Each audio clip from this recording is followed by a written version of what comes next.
Bestian, pasar kenapa udah kemarin juga ke sini. Mm-mm. Bab 3528 Di kaki Zhu Feng kereta berkecepatan tinggi masih melaju sepanjang malam, dan di luar sudah gelap. Suasana di dalam gerbong berangsur-angsur kembali tenang setelah mengalami ketegangan akibat insiden perampok tersebut. Sekitar pukul 10, kereta perlahan berhenti di stasiun di depan. Staf dengan cepat memasuki peron dan membawa ketiga perampok itu menjauh dari kereta berkecepatan tinggi.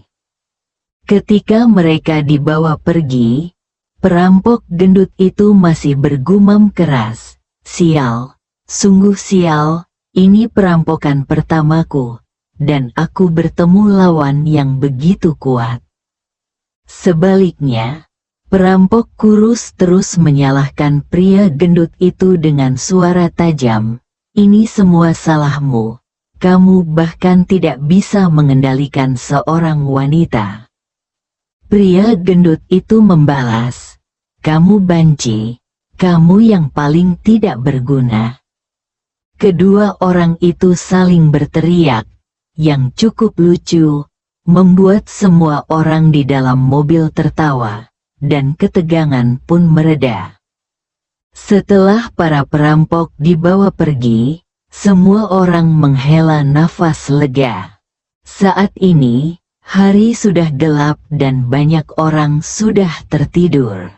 Setelah semalaman berkendara, kereta berkecepatan tinggi akhirnya tiba di kawasan wisata Zhu Feng keesokan paginya. Sinar matahari yang menyinari wajah para penumpang melalui jendela mobil membawa hangatnya hari baru. Semua orang berdiri, mengambil barang bawaan mereka, dan bersiap turun dari bus.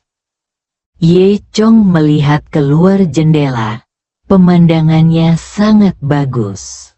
Qiu Xiaosui dan orang lain di sebelahnya juga mulai mengemasi barang bawaan dan perlengkapan mereka dan bersiap untuk turun dari mobil. Karena sebagian besar penumpang mobil ini datang ke sini untuk wisata dan mendaki gunung, mobil langsung menjadi ramai. Orang-orang sibuk mengatur perlengkapannya. Tas hiking setiap orang berisi segala macam peralatan profesional, mulai dari tali hingga kapak es, dari tenda hingga kompor. Semua orang senang sekaligus gugup. Bagaimanapun, pendakian Zhu Feng adalah olahraga yang sangat menantang. Ye Chong sedang duduk di kursinya. Dia tidak membawa banyak barang bawaan, bahkan ransel sederhana pun tidak. Dia berdiri dan bersiap untuk keluar dari mobil bersama orang banyak. Pada saat ini, Lin Yue datang dengan senyuman di wajahnya.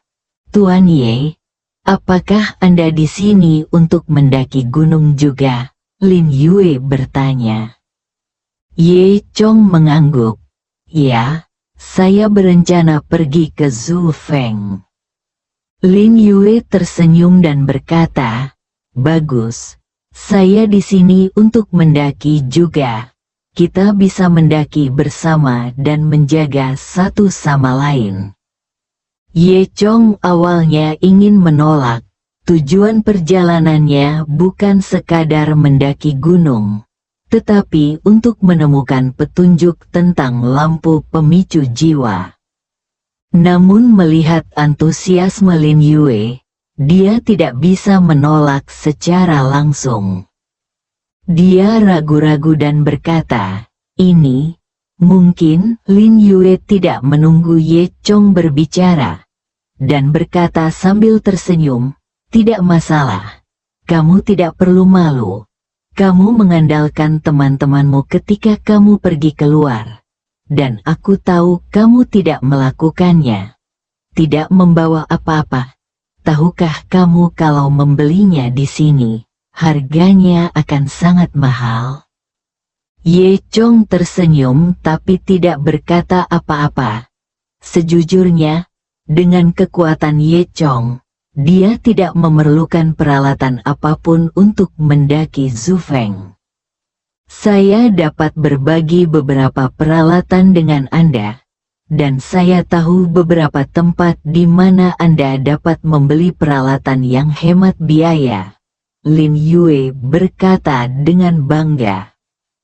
Tampaknya Lin Yue sangat akrab dengan hal ini, dan Ye Chong berpikir mungkin akan bermanfaat untuk pergi bersamanya terlebih dahulu. Di sisi lain, juga untuk tetap low profile dan tidak menarik perhatian yang tidak perlu. Oleh karena itu, Ye Chong menyetujui saran Lin Yue.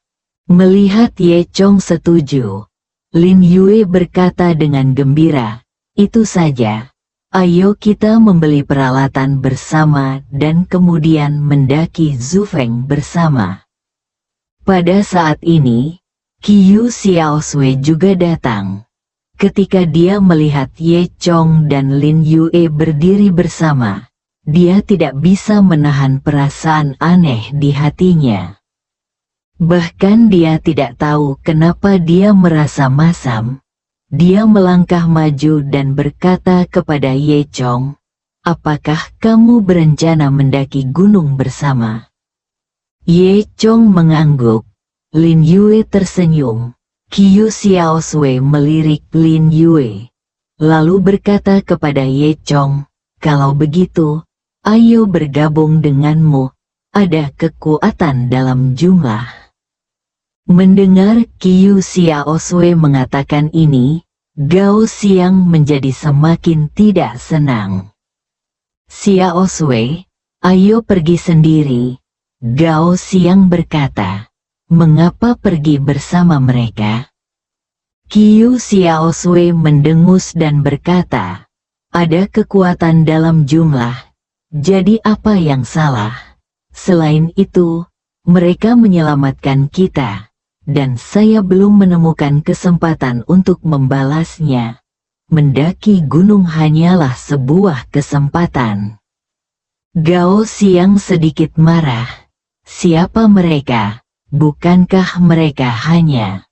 Sebelum dia selesai berbicara, dia disela oleh Qiu Xiaosui.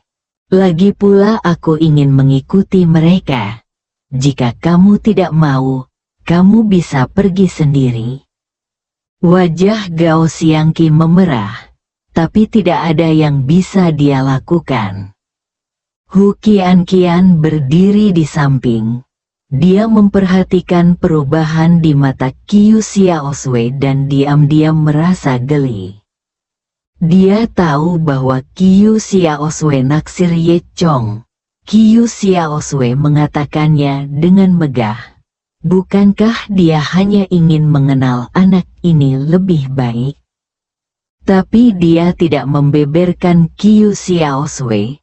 Dia hanya mengamati semua ini dalam diam di dalam hatinya. Qiu Xiaosui bertanya lagi pada Ye Chong, "Apakah tidak apa-apa, kita bisa saling menjaga bersama?" Tanpa menunggu jawaban Ye Chong, Lin Yue berkata sambil tersenyum, "Tentu saja sama-sama. Kita bisa membentuk tim dan mendaki Zufeng bersama." Ye Chong tidak bisa tertawa atau menangis di dalam hatinya. Ada semakin banyak orang. Qiu Xiaosui sangat gembira, memeluk lengan Lin Yue dan berkata, "Terima kasih, saudari cantik." Setelah itu, semua orang turun dari kereta berkecepatan tinggi bersama-sama. Matahari bersinar terang di peron, dan Zufeng terlihat dari kejauhan. Zufeng megah dan megah, dan salju di puncak gunung bersinar dengan cahaya perak di bawah sinar matahari. Penumpang ramai di mana-mana, mendiskusikan pendakian dengan intens dan penuh semangat. Sepanjang jalan, beberapa orang saling memperkenalkan diri. Ye Chong tentu saja tidak banyak bicara, kecuali dia juga ada di sini untuk mendaki gunung. Semua orang meninggalkan stasiun dan pergi sambil mengobrol. Setelah berjalan kurang dari 500 meter, mereka sampai di kota kecil di kaki Zufeng. Ini adalah tempat kecil yang ramai dan semarak. Meski tempatnya tidak besar, namun bisa dikatakan dipenuhi oleh para pecinta pendakian gunung dari seluruh dunia. Orang-orang ini datang untuk menaklukkan Zufeng atau untuk menikmati pemandangan alam yang menakjubkan. Kota ini dipenuhi dengan berbagai B dan B, dengan bendera warna-warni berkibar tertiup angin, seolah menyambut setiap tamu yang datang dari jauh. Memasuki kota, pertama-tama Anda akan melihat jalan komersial. Di kedua sisi jalan terdapat toko peralatan pendakian gunung satu demi satu. Beragam perlengkapan dipajang di etalase, mulai dari pakaian pendakian gunung profesional hingga peralatan pendakian berteknologi tinggi. Selain itu, terdapat banyak restoran dan snack bar yang menyajikan berbagai macam masakan. Qiu Xiaosui mengikuti Ye Chong dengan penuh semangat dan pergi ke toko-toko ini. Dia menunjuk ke sebuah toko pakaian pendakian gunung yang tampak besar dan berkata, "Baiklah, Ye Chong, ayo kita pergi ke sana dan melihat-lihat. Kebetulan saya perlu membeli satu set pakaian pendakian gunung yang baru. Bukankah Anda juga perlu membelinya?" Ye Chong sebenarnya tidak membutuhkan peralatan ini, tapi setelah memikirkannya, dia hanya bisa membeli beberapa potong agar terlihat bagus. Lin Yue, yang berdiri di sampingnya, juga berkata, "Kualitas pakaian pendakian gunung ini sangat bagus." Bersambung.